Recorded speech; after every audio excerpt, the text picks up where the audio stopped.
Now that I think about it too, I had the Dick Smith Monster Makeup Handbook. So I at least knew how to work with crepe hair, crepe wool, and making your own wigs by stippling latex on a beach ball and making a rubber bald cap and then gluing the crepe wool to the bald caps. And so all of the ape wigs that we made for that first convention were done the Dick Smith rubber ball cap crepe wool way. We had a blast. I'm curious. I mean, obviously, when you're doing this stuff, it was way before the internet was around, so resources on how to do things was really limited. And talk about the Dick Smith book and everything, but when it came to resources of Planet of the Apes characters and trying to nail them as close as possible, what would you do?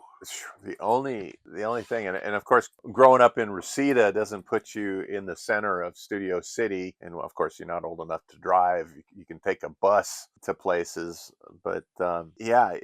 There again, the information was not accessible or abundant. So whatever information we were finding in magazines or magazine articles, and the bubblegum cards, and of course the Mego action figures, which had all the colors wrong.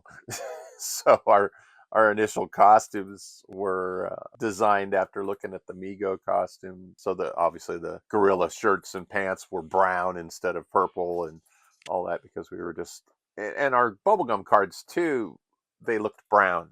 So it was just always assumed that they were brown and not purple. And for the very first convention, we had our buddy Sean O'Neill, which, darn you, Sean, he used to tell me stories about going to Malibu Creek State Park and playing on Ape City sets. And, 3 years after he told me about that, we finally made a trek out there and they had already torn it all down. But Sean was Cornelius, and Royce Biles was General, I think we called him Aldo, because we didn't have armor or anything made.